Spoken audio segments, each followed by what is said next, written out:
नमस्ते। आप सुनने वाले हैं मृदुला गर्ग की कहानी उर्फ सैम को।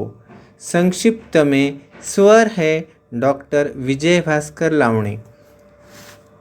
सावन प्रताप सिंह अमेरिका से भारत में कुछ दिनों के लिए आते हैं तो माँ बाप भाई बहन सिर आंखों पर उन्हें बैठाते हैं जैसे कोई बड़े दुश्मन से विजय प्राप्त करके लौटा है। जो दोस्त खुद को बड़े होशियार समझते थे उन दोस्तों में आज दावत देने के लिए बड़ी होड़ सी लग जाती है। इन सभी के लिए अमेरिका से सौगात भी लाता था सावन, जिसमें बिजली के छोटे छोटे उपकरण, श्रृंगार का सामान, नायलॉन, टेरिलिन की कमीज़ें, साड़ियाँ आदि। इन चीज़ों के लिए नाते रिश्तेदारों को लार टपकाते देखा है उसने। तो कभी कभी मन होता है कि चिल्लाकर कह दे इनसे कि कहीं बेहतर सामान हिंदुस्तान में मिलता है। वापस जाते समय अमेरिकी दोस्तों के लिए खरीद कर लेकर कुछ हिंदुस्तानी चीज़ें जाना चाहता है, पर हवाई अड्डे पर जब्त कर लेते हैं। हिसाब करें तो पैन एम हवाई जहाज़ से आना जाना अच्छा है, पर एयर इंडिया से ही आना जाना करते हैं, क्योंकि उनको डर था कि सावन प्रताप सिंह भारतीय है और भारतीय हवाई जहाज़ से प्रवास नहीं करता। यह उचित नहीं। अंग्रेज़ों जैसी अंग्रेजी सावन नहीं बोल सकता।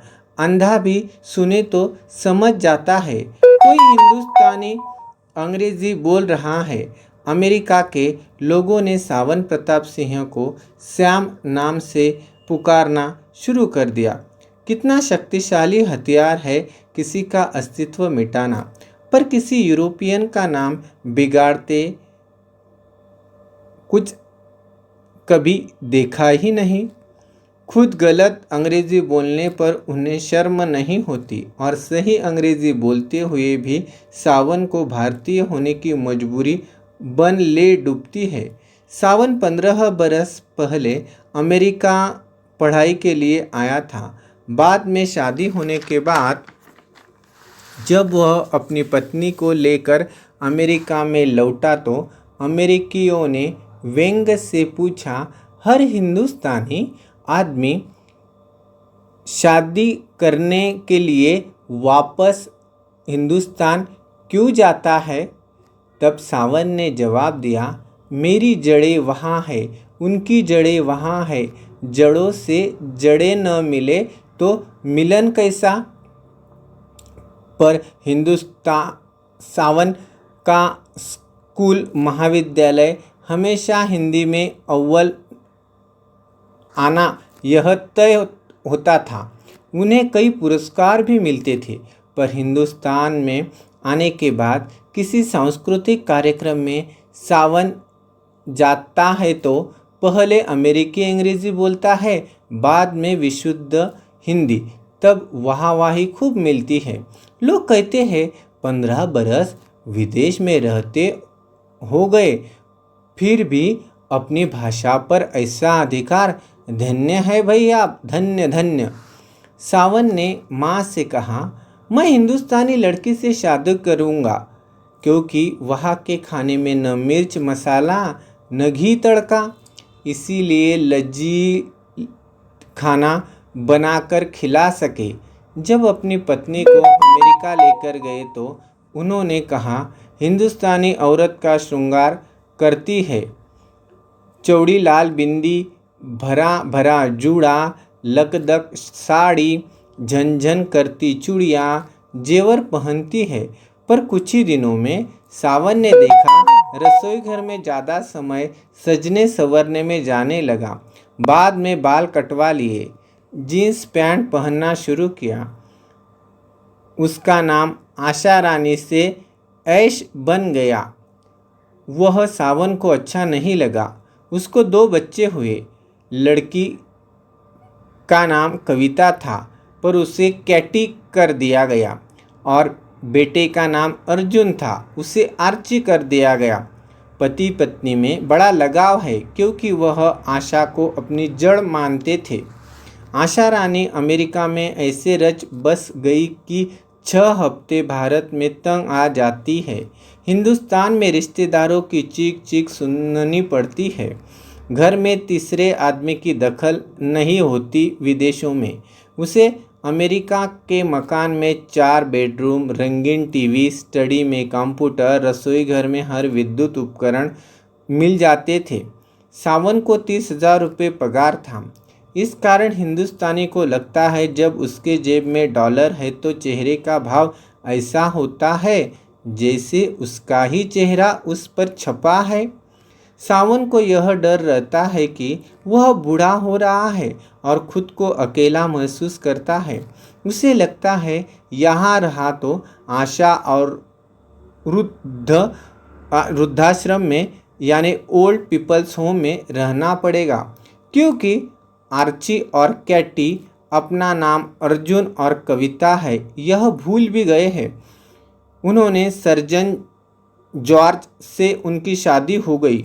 अमेरिका में सारे रिश्तेदारों में उनके बच्चे जब जाते हैं तब सावन से बात करने से भी हिचकाते हैं। कभी कभी क्रिसमस ईस्टर पर केक भेज देते हैं। सावन खुद को बहुत अकेला महसूस करता है। अमेरिका में वृद्धाश्रम में हफ्ते 10 दिन में एक मौत होती है। यही सबसे बड़ा त्यौहार शव यात्रा हो गया है उन वृद्धाश्रमों का, क्योंकि सबको मालूम होता है अगला नंबर अपना भी हो सकता है। अमेरिका में संशोधन हुआ कि डिब्बे का दूध बच्चों के लिए गलत है। माँ का दूध, माँ का स्पर्श बच्चों के लिए बड़ा लाभकारी होता है। आर्ची को आशा अलग कमरे में रखती थी।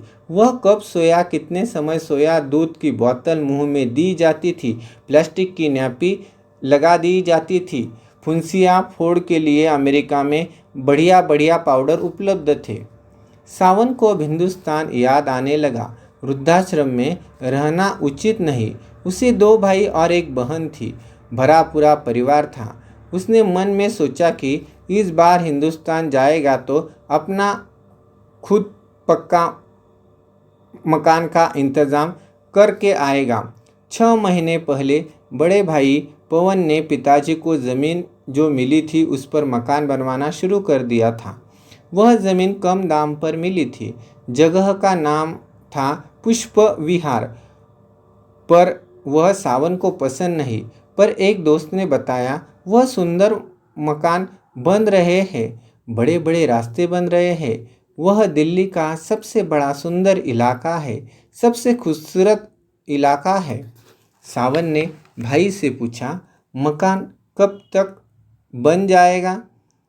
पवन ने पत्र में कहा, 1 मंजिल का काम पूरा हुआ है।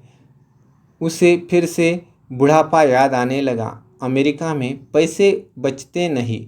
हिंदुस्तान और अमेरिका के रहन सहन में बड़ा अंतर है।